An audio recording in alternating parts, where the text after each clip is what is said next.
নমস্কার, সবাই কেমন আছো? আমি খুব ভালো আছি। চলে এসেছি আরো নতুন একটা ব্লগ নিয়ে। লখনৌতে দেখতে দেখতে আমাদের মোটামুটি 1 সপ্তাহ হয়ে গেল। ধীরে ধীরে রান্নাঘর, এমনি ঘর, বারান্দা সবকিছু একটু একটু করে গোছাচ্ছি।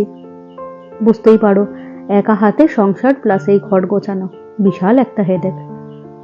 তবুও ধীরে ধীরে নর্মাল লাইফে তো ফিরতেই হবে। অ্যাকচুয়ালি আমি মেয়েটা এমনই, একটু গোছানো টিপটপ সংসার আমার বরাবর পছন্দ।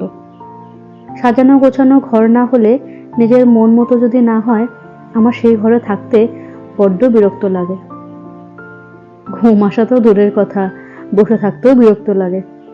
সেই কারণেই যতটা তাড়াতাড়ি পারছি ঘরটরগুলো গুছিয়ে নেওয়ার চেষ্টা করছি। আর ডেইলি লাইফে খাওয়া দাওয়া ছাড়া তো আর চলবে না, সেই কারণেই সকাল থেকে খাওয়া দাওয়ারও তোড়জোড়। আগের দিন সন্ধ্যেবেলায় বেল পেয়েছিলাম, তো 2টো বেল নিয়ে এসেছিলাম। পরশু একটা বেল বানিয়েছিলাম শরবত, আজকে আর একটা। সকালবেলায় এরকম বেলের শরবতটা আমার আগে গোড়ায় বেশ ভালোই লাগে। এখন যদিও সবসময় পাই না, কিন্তু হঠাৎ করে পাওয়াতে না নিয়ে আর পারিনি থাকতে। যাই হোক, ওদিকে বেলের শরবত করে নিলাম, আর সুদর্শন বলল আজকে একটু ম্যাগি খাবে। ও ম্যাগি খেতে বড্ড ভালোবাসে। আমার যদিও খুব একটা বেশি পছন্দ নয় ম্যাগি জিনিসটা। যাই হোক, এভাবে আমি ওকে ম্যাগিটা করে দিলাম। তোমরাও পারলে এভাবে একদিন ট্রাই করে দেখো। একটুখানি তেল দিয়ে তাতে আদা আর লঙ্কা কুচি ফোড়ন দিলাম, তাতে দিয়ে দিলাম পেঁয়াজ। পেঁয়াজটা যেই ভাজা ভাজা হলো, তাতে ডিম দিয়ে ডিমের ভুজিয়াটা ভালো করে করে ম্যাগিটা দিয়ে দিলাম এবং ম্যাগির মশলাটা হালকা একটু নেড়ে চেড়ে দিয়ে দিলাম উষ্ণ গরম জল। ব্যাস, এবার ভালো মতো ফুটে গেলে, যখন একটু শুকনো শুকনো হয়ে যাবে, তখন নামিয়ে নিয়ে পরিবেশন করলেই যথেষ্ট। আর লাস্টের দিকে এরকম একটু কাঁচা টমেটো বা পাকা টমেটো যদি দেওয়া যায় না, তাহলে বেশ সুন্দর একটা খেতে লাগে, একটু টক টক ফ্লেভারও হয়, বেশ ভালো লাগে। সুদর্শন একটু শুকনো শুকনো পছন্দ করে, তোমরা যদি একটু ঝোল ঝোল পছন্দ করো তাহলে সেরকম ভাবে নামিয়ে নিও। একদিন এরকম ভাবে ট্রাই করে দেখো, নর্মাল ম্যাগির থেকে অনেক ভালো লাগবে খেতে।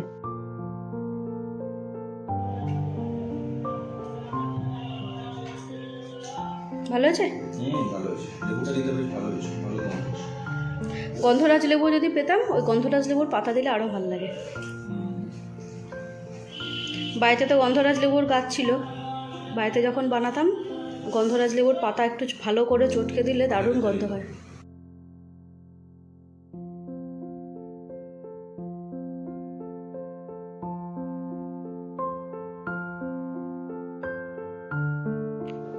ও এদিকে সকালের ব্রেকফাস্টটা করতে থাকুক, আমি বরং যাই সকালের রান্নার তোড়জোড়গুলো করি। কেননা সকালের পর্ব শেষ হওয়ার পরেই আবার তো দুপুরের পর্ব শুরু হয়।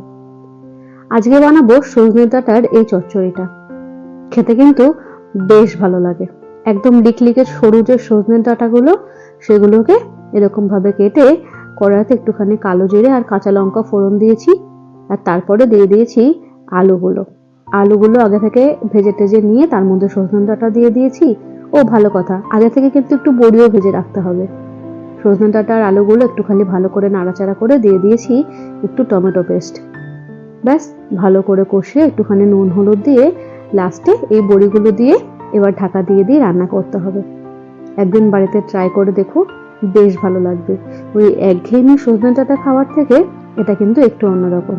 তবে হ্যাঁ, ওই মোটা সজনে ডাঁটায় কিন্তু খুব একটা বেশি ভালো লাগবে না, এরকম সরু লিকলিকে ডাঁটা চাই তার জন্য। ওদিকে সজনে ডাঁটাটা আমার হয়ে গেছে, আর বানাবো একটু আলু পটলের পাতলা করে ঝোল। ব্যাস, নতুন জায়গায় এসছি তো একটু হালকা পাতলা খাবারটাই এখন বেশি প্রেফার করছি। কেননা পাঞ্জাবে ছিলাম একরকম ওয়েদারে, আর এখানকার ওয়েদারটা একদম আলাদা। শরীরটাকে তো শুট করতে হবে। কথায় বলে শরীরের নাম মহাশয়, যাহা সহাবে তাহাই সয়। কিন্তু ওই যে, তাকে তো একটুখানি সময় দিতে হবে সওয়ানোর জন্য, তাকে অভ্যাসটা তো করাতে হবে। সেই কারণেই এখন একদম হালকা পাতলা খাওয়া হচ্ছে। মাছ মাংস ডিম এগুলো একদম না বললেই চলে। একটু জিরে আদা বাটা দিয়ে এই পাতলা করে আজকে আলু পটলের ঝোল করব। আর এখন যেহেতু একদম পটল সজনে ডাঁটা এগুলো নতুন নতুন উঠছে, এর স্বাদটা কিন্তু একদমই আলাদা। আর এই পটলগুলো না একদম দেশি পটল, এখনো বীজ হয়নি বললেই চলে। যাই হোক, ওই হচ্ছে দুপুরের মেনু। খাওয়া দাওয়া করে একটু রেস্ট নিয়ে সন্ধ্যাবেলায় সুদর্শন অফিস থেকে ফেরার পরে দুজনে মিলে একটু বেরিয়ে পড়লাম। অনেকদিন হয়ে গেল এসছি, প্রায় সপ্তাহখানেক।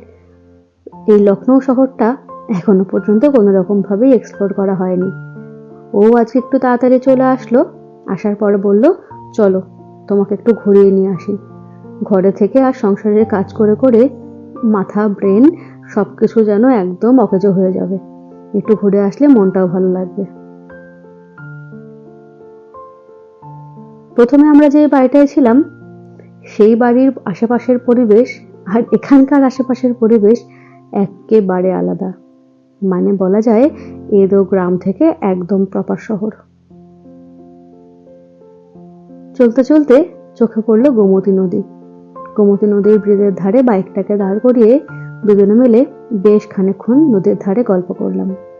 অনেকেই আছে এরকম দাঁড়িয়ে দাঁড়িয়ে গল্প করছে, কেউ চা ফুচকা, কেউ বা আইসক্রিম খাচ্ছে।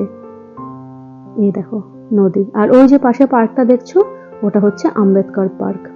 পার্কের ভেতরেও নদীর ধার দিয়ে অনেকে হেঁটে যাচ্ছে। কিছুক্ষণ দাঁড়িয়ে থেকে চলে আসলাম মোবাইলের স্ক্রিন গার্ডটা লাগাবো বলে। বেশ কয়েক মাস হয়ে গেল স্ক্রিন গার্ডটা ভেঙে গেছে, লাগানো আর হয়ে উঠছে না। আজকে যখন চোখে পড়লো ভাবলাম যে না, লাগিয়ে নি, কখন ধুম করে পড়ে যাবে ফোনটা, তখনই একদম কেলেঙ্কারি হয়ে যাবে। তার সাথে ব্যাক কভারটাও একটু চেঞ্জ করলাম।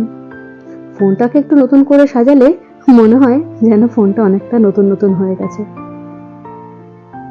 যাওয়ার পথে এই গেটটা চোখে পড়লো। চলো এই গেটের ভেতর দিয়ে একটু ঘুরে আসা যাক।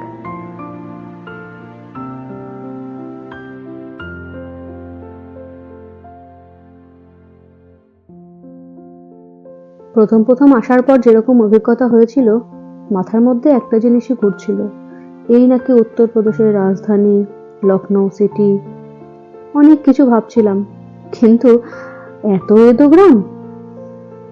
আজকে বুঝতে পারলাম সত্যি রাজধানী রাজধানী হয়। বেশ সুন্দর, যদিও পুরোটা ঘুরে উঠতে পারিনি, কিছুটাই ঘুরলাম, ওই 1 ঘন্টা মতো।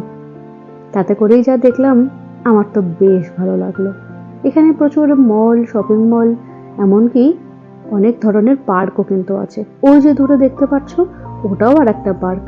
কি সুন্দর সাজানো গোছানো না? দূর থেকে দেখতে কিন্তু দুর্দান্ত লাগছিল।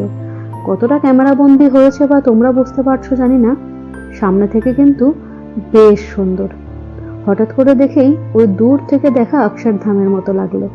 তবে অক্ষরধামের সৌন্দর্যটা আরো সুন্দর, যেটা দিল্লির নয়ডাতে অবস্থিত। যদি কখনো দিল্লি ঘুরতে যাও ওটা কিন্তু অবশ্যই দেখো। যাই হোক, ব্রিজের ধার দিয়ে আবার আমরা এগিয়ে চললাম। যেতে যেতেই কিছুটা দূর যাওয়ার পর দেখি আরো একটা পার্ক, সুন্দর সাজানো গোছানো, আর সেখানে ভিড় তো একদম জমজমাটি। আপাতত আজকের দিনটা বাইরে থেকেই সব জায়গায় ঘুরে ঘুরে এক্সপ্লোর করলাম। আস্তে আস্তে সব পার্কগুলোকে ঘুরবো, আর তার সাথে তোমাদেরকে তো অবশ্যই দেখাবো। আপাতত কি আছে না আছে সেটুকু অন্তত দেখা যাক, তবুও মনের একটা শান্তি তো হবে। হ্যাঁ, দেখার মতো এখানে অনেক কিছু আছে। মাঝে সাঝেই উইকেন্ডে বেরিয়ে সময় কাটানোর জন্য বেশ ভালো। চলো, এই দেখো পার্কের ভেতরটা, মানে ভেতরটা ঠিক নয়, সামনে থেকে অনেকটা এরকম। কি সুন্দর না? বাইকটা একটুখানি দাঁড় করিয়ে তোমাদের জন্য একটু শুটও করলাম, কিন্তু ওভারব্রিজের ওপর তো খুব বেশিক্ষণ দাঁড়িয়ে থাকার উপায় নেই। চলো এগিয়ে যাওয়া যাক।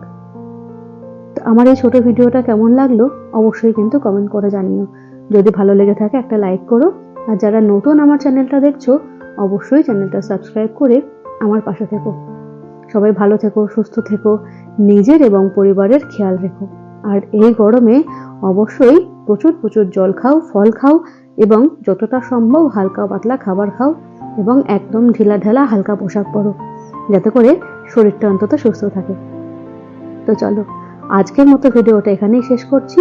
আবার দেখা হবে নতুন কোনো ভিডিওতে। ততক্ষণের জন্য টাটা।